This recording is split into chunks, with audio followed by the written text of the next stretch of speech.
शुरुआत होती है इंडोनेशिया के एक बहुत ही दूर दराज आइलैंड सुम्बा से।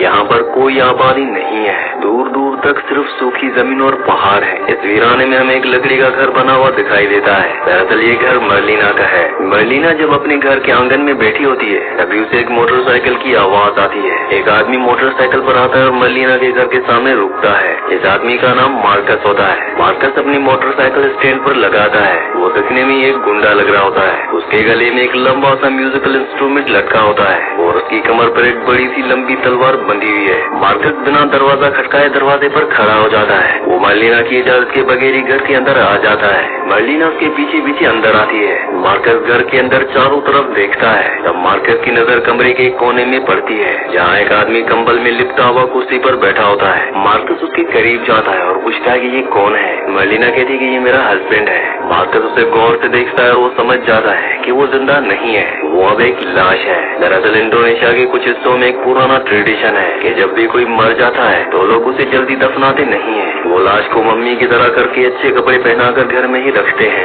जब तक कि उनके पास पैसे ना हो जाए। मर्लिना कहती है कि मेरे पास इसे दफनाने के लिए पैसे नहीं है, इसलिए मैंने इसे यहीं छोड़ दिया है। वो मर्लिना की तरफ देखता है और उसे ऑर्डर देता है। वो कहता है कि मेरे लिए चाय बनाओ, मैं सफर से थका हुआ हूँ। मर्लिना चुपचाप किचन में जाती है। वो चाय बनाती है और ट्रे में लेकर वापस आती है। इसके बाद वो मर्लिना को कहता है कि आज रात मैं यहाँ अकेला नहीं रहूंगा, मेरे 6 दोस्त और आने वाले हैं। वो लोग ट्रक लेकर आ रहे हैं। हमारे पास पैसे नहीं है, हम यहाँ तुम्हारे जानवर लेने आए हैं। तुम्हारे पास जितनी भी गाय भैंस और मुर्गियाँ हैं वो सब हम ले जाएंगे। दरअसल मार्कस एक चोर है, वो मर्लिना के घर से चोरी करना चाहता है। ये बात सुनकर मर्लिना को बहुत बुरा लगता है क्योंकि ये जानवर ही उसकी जिंदगी का सहारा है। लेकिन मार्कस की बात यहीं खत्म नहीं होती। वो आगे कहता है कि हम सब थके हुए हैं और भूखे हैं, तुम्हें हमारे लिए खाना बनाना होगा। हमें रात के खाने में चिकन सूप चाहिए और खाना बहुत ही अच्छा होना चाहिए। इसके बाद मार्कस वो बात कहता है जो किसी भी औरत को तोड़ सकती है। वो कहता है कि आज रात हम सब तुम्हारे साथ सोएंगे, मैं और मेरे साथी। मार्कस ये बात इतनी आसानी से कहता है जैसे वो कोई आम बात कर रहा हो। वो कहता है कि तुम्हारा हस्बैंड अब मर चुका है, तुम अकेली हो, इसलिए तुम्हें हमारे लिए ये सब कुछ करना होगा। अगर तुमने हमारी ये सारी बातें मान ली तो हम तुम्हें जिंदा छोड़ देंगे और तुम्हारे घर को आग नहीं लगाएंगे। मर्लिना के पास बोलने के लिए कुछ नहीं होता। वो अकेली औरत है और वो 7 हथियारों से लैस मर्द है। मार्कस उसे ऑर्डर देता है कि किचन में जाओ और हमारे लिए खाना बनाना शुरू करो। मर्लिना चुपचाप वहाँ से उठती है और किचन में चली जाती है। थोड़ी देर बाद घर के बाहर एक ट्रक की आवाज आती है, मतलब कि मार्कस के बाकी 6 साथी वहाँ पहुँच चुके हैं। वो लोग ट्रक से उतरते ही शोर मचाना शुरू कर देते हैं। वो लोग सीधा मर्लिना के फार्म हाउस में घुसते हैं। वो लोग जानवरों को उठाकर ट्रक में भरना शुरू कर देते हैं। मर्लिना किचन की खिड़की से ये सब देख रही होती है। उसकी आंखों के सामने उसकी मेहनत लुट रही होती है। घर के अंदर मार्कस और उसके साथी आ जाते हैं। वो लोग हॉल में बैठ जाते हैं। वो लोग शराब की बोतल्स खोल लेते हैं और पीना शुरू कर देते हैं। ये डाकू हॉल में बैठकर आपस में गंदी बातें कर रहे होते हैं। वो डिस्कस कर रहे होते हैं कि मर्लिना के पास पहले कौन जाएगा। मार्कस कहता है कि सबसे पहले मैं जाऊंगा।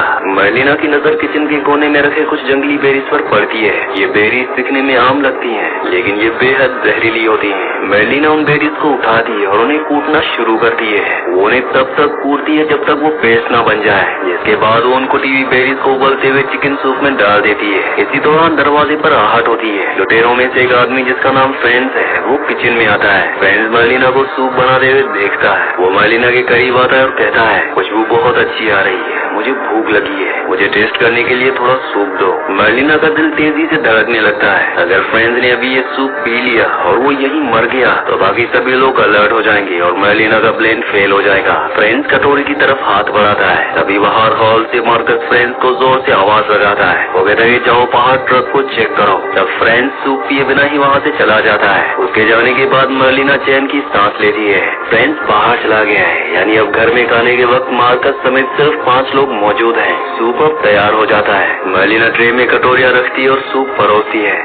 वो लोग भूखे होते हैं, इसलिए बिना कुछ सोचे समझे जल्दी जल्दी सूप पीने लगते हैं। वो लोग सूप पीते हुए मर्लिना के खाने की तारीफ करते हैं। मर्लिना वहाँ से हट जाती है और एक कोने में खड़ी हो जाती है और कुछ ही मिनट में सूप अपना काम शुरू करता है। इन लोगों को कुछ होने लगता है। वो हाथ पैर मारते हैं लेकिन चीख नहीं पाते क्योंकि सूप ने उनका गला बंद कर दिया है। देखते ही देखते वो चारों आदमी वहीं टेबल के पास मर जाते हैं। अब सिर्फ एक आदमी बचा है और वो है मार्कस। मार्कस अंदर वाले कमरे में होता है। वो शराब के नशे में धुत होता है, इसलिए उसे बाहर की कोई आवाज सुनाई नहीं देती। वो अंदर से मर्लिना को आवाज देता है। मर्लिना जब उस कमरे की तरफ बढ़ती है तो देखती है कि मार्कस बिस्तर पर लेटा हुआ है। इसके बाद वो मर्लिना के साथ जबरदस्ती करने की कोशिश करता है। तभी मर्लिन की नजर दीवार के पास पड़ी हुई मार्कस की तलवार पर जाती है। तब मर्लिना आहिस्ता से वो तलवार उठा लेती है और बिना एक पल गवाए मर्लिना पूरी ताकत से मार्कस की गर्दन पर जोर से वार करती है। एक ही झटके में मार्कस का सर से अलग हो जाता है। मर्लिना उसकी बॉडी को दूर करती है। उसका चेहरा और कपड़े खून से सने हुए होते हैं। वो बहुत हाँफ रही होती है। अगली सुबह मर्लिना एक बड़ा फैसला लेती है। वो तय करती है कि वो पुलिस स्टेशन जाएगी और अपना जुर्म कबूल करेगी। जिसके बाद मर्लिना अपना बैग लेती है और घर से निकल पड़ती है। मर्लिना पैदल चलकर रोड तक आती है।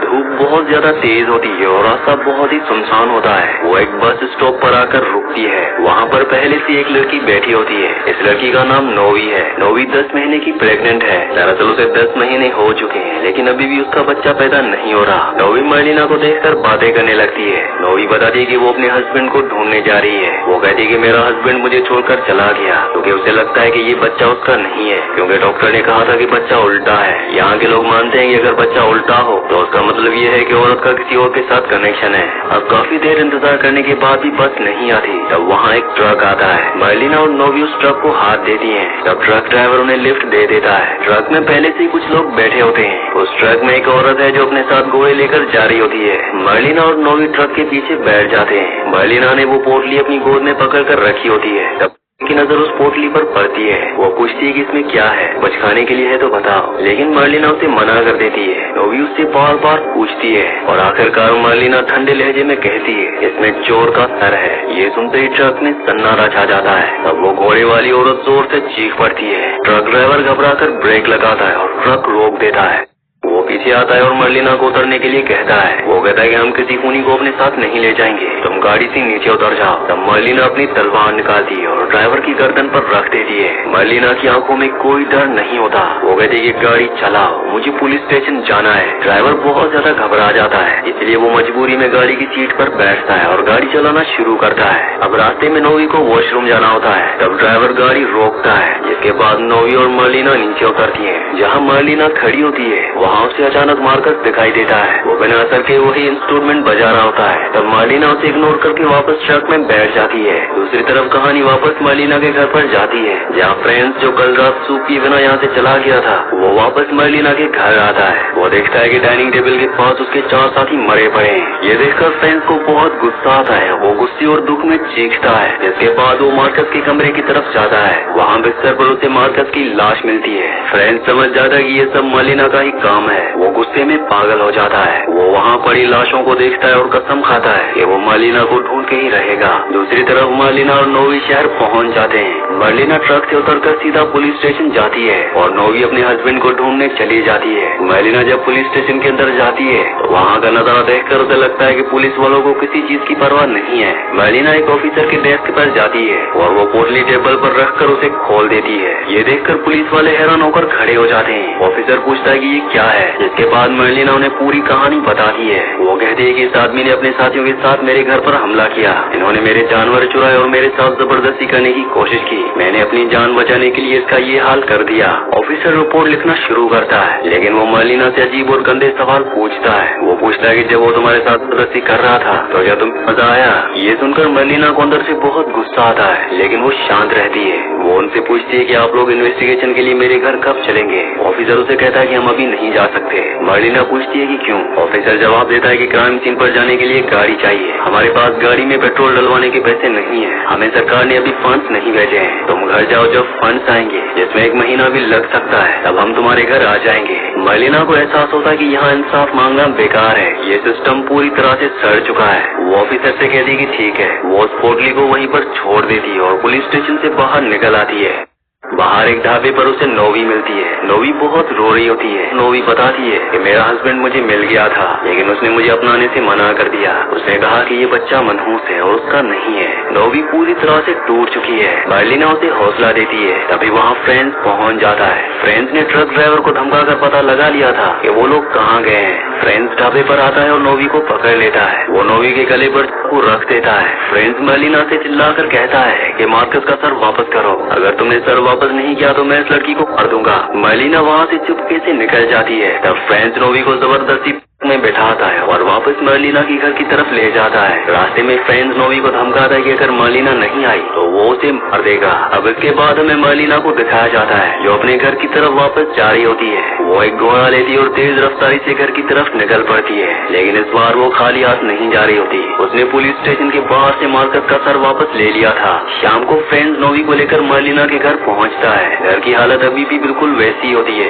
फ्रेंड्स नोवी को एक कोने में बैठने को कहता है। तभी अचानक नोवी का लेबर पेन शुरू हो जाता है। वो दर्द से कर्रा रही होती है। थोड़ी देर बाद मर्लिना घर के दरवाजे पर आती है। उसके हाथ में मार्कस का सर होता है। फ्रेंड्स दरवाजा खोलता है और मर्लिना को देखकर वो कहता है कि सर को वापस मार्कस के सर के साथ रखो। फ्रेंड्स अपने लीडर को इस हालत में देखकर थोड़ा इमोशनल हो जाता है, लेकिन अगले ही पल फ्रेंड्स का गुस्सा वापस आ जाता है। वो नोवी को ऑर्डर देता है कि किचन में जाओ और मेरे लिए खाना बनाओ। फ्रेंड्स मर्लिना की तरफ मुड़ता है और वो उसका हाथ पकड़ लेता है और उसे खींचकर अंदर वाले कमरे में ले जाता है। वो कहता है कि जो काम मार्कस पूरा नहीं कर पाया वो काम मैं पूरा करूंगा, तुम्हें तुम्हारे किए की सजा मिलेगी। तब फ्रेंड्स भी मार्कस की तरह मर्लिना के साथ करने की कोशिश करता है। मर्लिना चीखती है। बाहर किचन में नोवी दर्द में होती है, लेकिन अंदर से मर्लिना की चीखें सुनकर वो बर्दाश्त नहीं कर पाती।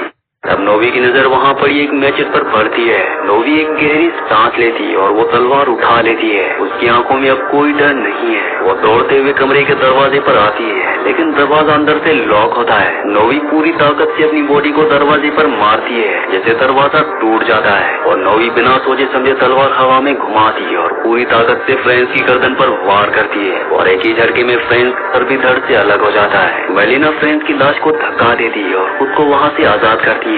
फ्रेंड्स अब मर चुका है। तभी अचानक नोवी जोर से चीखती है क्योंकि उसका बच्चा पैदा होने वाला है। मर्लिना जल्दी नोवी के पास आती है। वो मिडवाइफ की तरह नोवी की मदद करती है और आखिरकार एक बच्चे के रोने की आवाज पूरे घर में गूंजती है। नोवी ने एक हेल्दी बच्चे को जन्म दिया होता है। बच्चा बिल्कुल नॉर्मल होता है। मर्लिना उस बच्चे को साफ करती है और नोवी की गोद में दे देती है। ये दोनों थकी हुई है, उनमें लथपथ है, लेकिन इनकी आंखों में जीत है। उन्होंने न सिर्फ अपनी जान बचाई बल्कि एक नई जिंदगी को भी जन्म दिया। आखिर में ये दिखाया जाता है कि सुबह होती है और सूरज निकल रहा होता है। मर्लिना और नोवी उस बच्चे को लेकर घर से बाहर आती हैं, लेकिन मर्लिना अब पीछे मुड़कर नहीं देखती। वो लोग पर बैठते हैं और वहाँ से निकल जाते हैं। इसी सीन के साथ इस मूवी का, इस कहानी का एंड हो जाता है। अगली कहानी आप